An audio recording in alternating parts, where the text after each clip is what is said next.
welcome to Gemini by Bree. My name is Bree. I'm the owner of Gemini by Bree and Bree Essentials. Welcome back to my YouTube channel on Get Ready With Me / my labor story time. But before I get into it, I do want y'all to meet somebody before I start the story, and it's about them. Everyone, this is Elena. Say hi. Say hi. Say hi. Hi. There we go. So y'all see my baby's a genius already. Now she is 1 year old. My little Leo fire, right? And this is the beautiful baby that has made me a mommy. Can't y'all see we're twins? So yes, see, she knows we're twins too. But yeah. So I'm gonna put her down, give her her bottle, and then I'm gonna come back, take my makeup off, and kind of tell y'all about my labor story. This one's gonna be short and sweet. Before I get into it, like, my labor story is not horrible. Like, I had a wonderful pregnancy, easy labor experience until we get into the story. But everything was good, so I don't want y'all to think it's like a horror story or anything like that. Yeah, I'm gonna put her down and then I'll be right back. Say bye-bye. Bye-bye. Come on, say bye-bye. Bye-bye. There we go. All right, now we're back. Baby is drinking bottle, so I gotta make this fast. A lot of my videos, 9 out of 10, are gonna be like bathroom videos because I have to, like, the bathroom's been my new best friend. I've been hiding. But anyways, let's get into this. Let's start. So I know you're probably like, what this is. Now, this is oil. This is like my body care oil. My body butter and body scrub kind of use the same oil situation. So when I take my makeup off, I like to do the cleansing. Now, I have a skincare routine. Things have changed. Things have changed. That video is like 2 years old. I am not on that regimen anymore. My curls are so cute. Like, y'all, I'm just so obsessed. Anyway, my mango and aloe curl cream. Bomb diggity down. So let's start. Boom. Pregnancy was great. Did not have any complications, any like issues at all. Like, I had to change my doctor. My issues were like having to change my doctor because I was feeling like they weren't caring too much, if that makes sense. I didn't like that. Like, I had one doctor, like, I seen her. I found out I was pregnant in November. Went to the doctor December. Only saw her that one time. Was supposed to see her in January. She canceled on me like twice the day of. So I didn't like that. And this lady appointment was like in the nighttime. And I worse ain't like that. So I was like, you know what? I'ma just change them. So I told the lady, I was like, y'all keep canceling on me. I'ma just change y'all. Now I know y'all probably like, what's going on? I have some like dark spots on my chest, so I covered them up with concealer for a picture. Don't judge. So you can't even really see them like from that far, but they're there.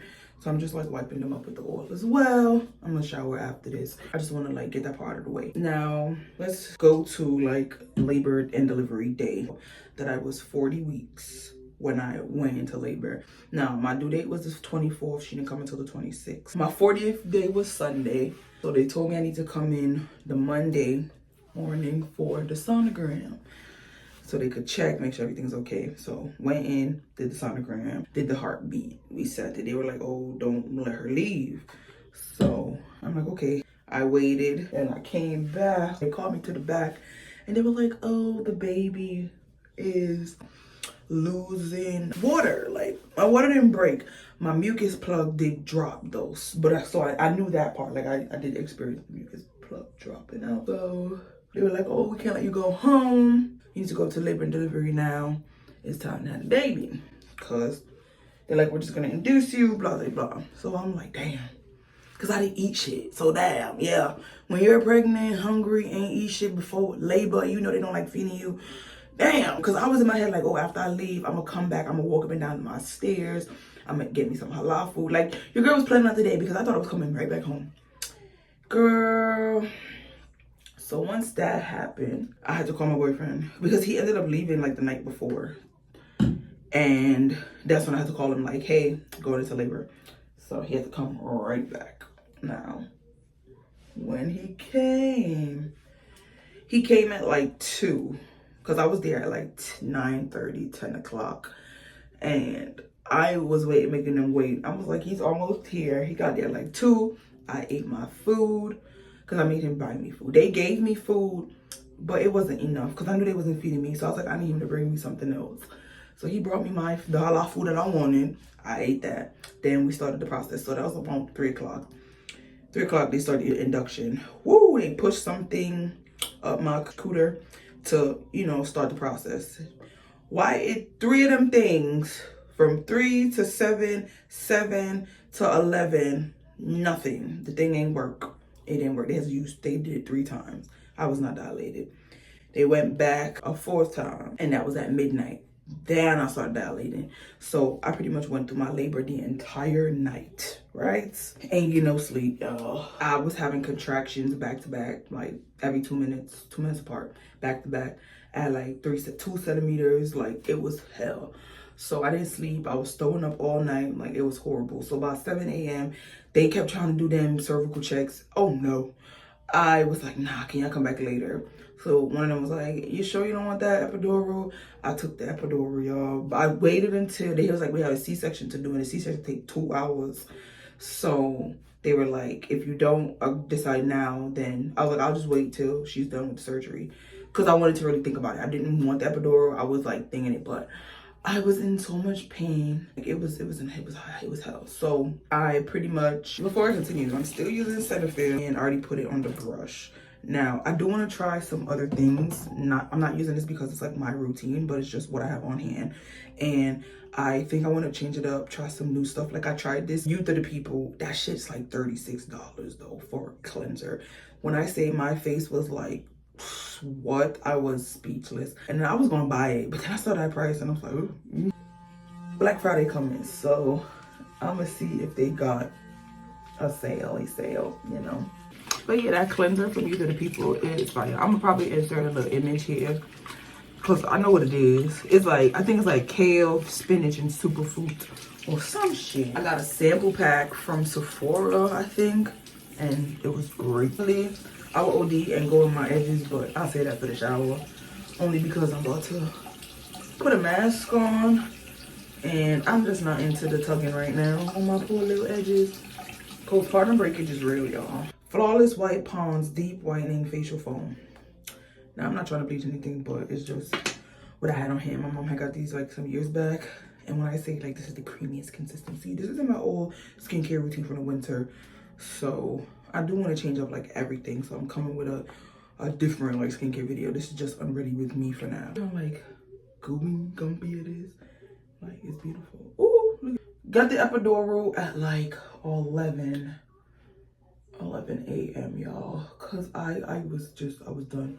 And I was like, I'm in mad pain. Like, called my friend, like, bro, took the epidural.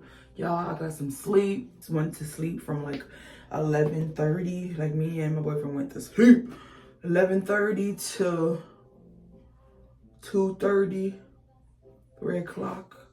That's when they came back in, and I was dilated to 10 centimeters. All right, so 2 things. Like, I wanted to be an active ass, you know, labor person, but they wasn't going for that. I could say that.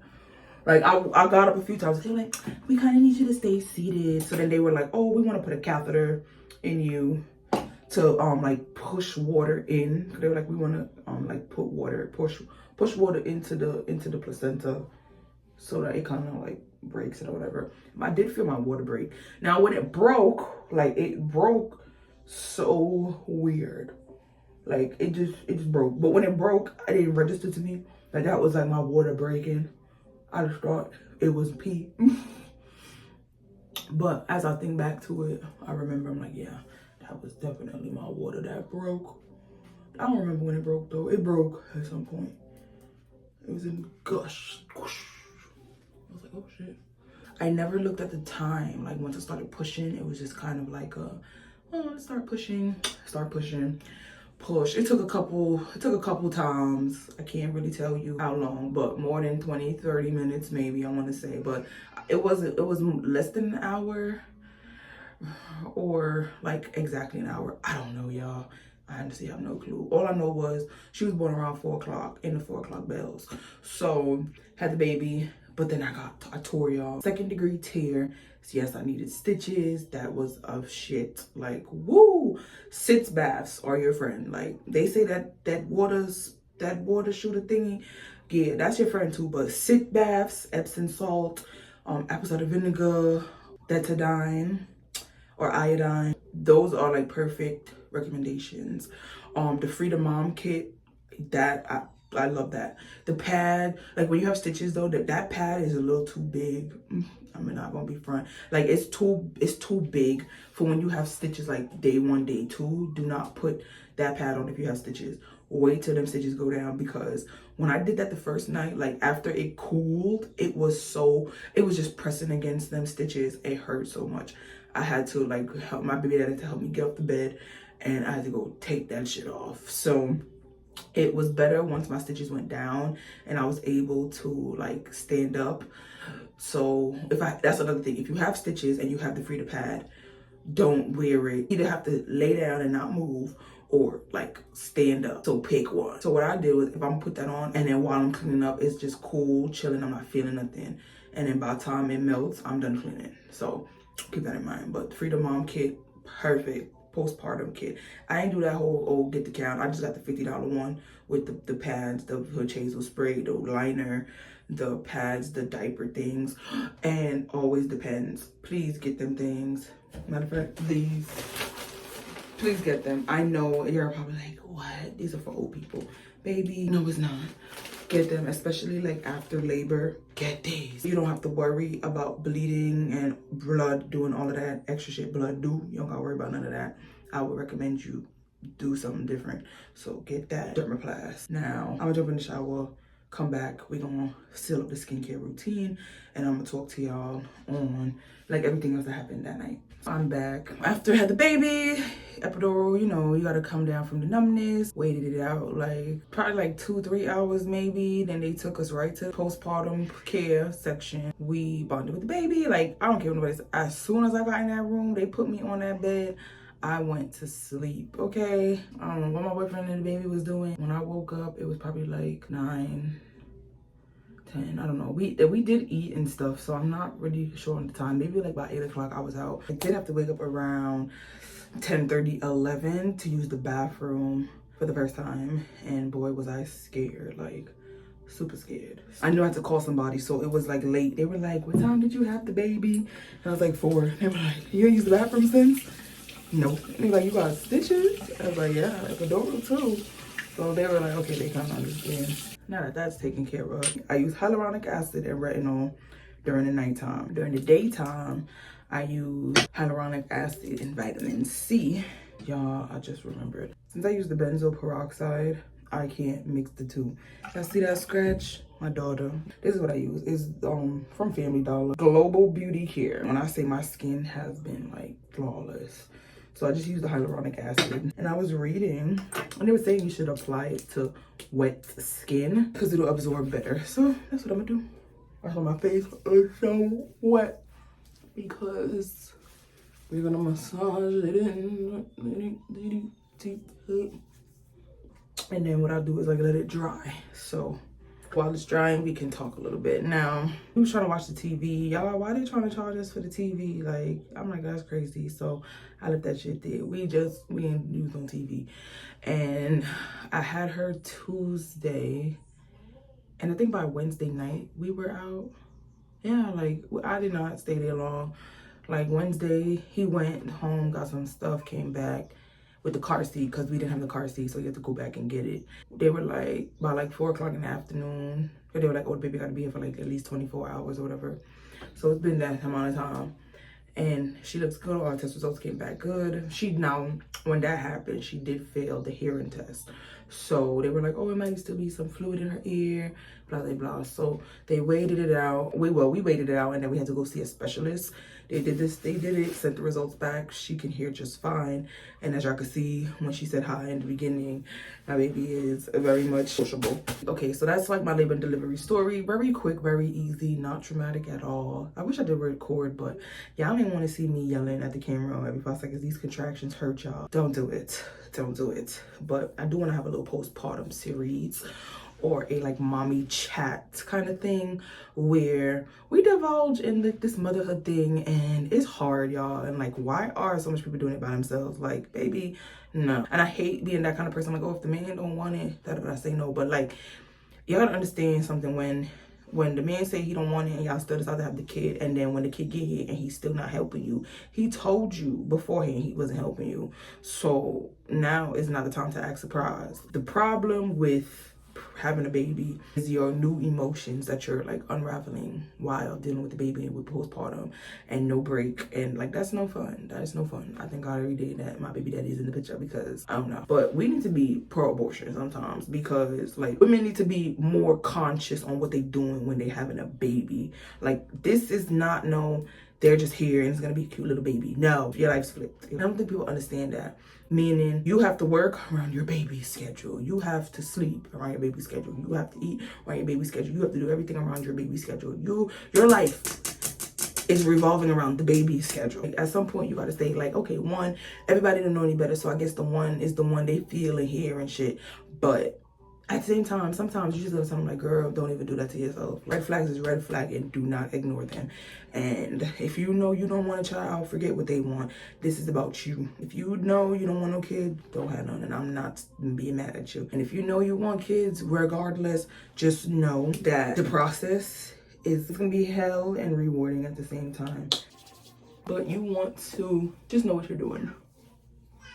If I say that in the best way possible, because parents have a lot of resentment on kids that they have by men that's not in the picture no more. And when the child growing up and looking like them and shit, and you know, like y'all, like we have to be for real sometimes. Like I don't know if y'all never had no friends, or if your life ain't been a rough mess in some parts when it comes to like seeing your parents act certain ways and stuff, then you can be foolish all you want, but know what you're doing when you're having a baby. And no choice, yes, but I'm pro-abortion too, because sometimes if you don't got no fucking money, don't have no kids. I don't care how good the government make it seem. You gotta be poor. You have to be poor and stay poor to slay on the government, and that's not cute.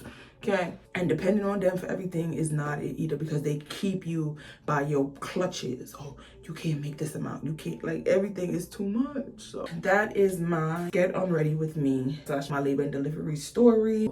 I'm gonna end this video here. I hope you guys enjoyed. Like, comment, share, subscribe, and I will see you guys in the next video. Peace, and I hope you guys liked meeting my daughter.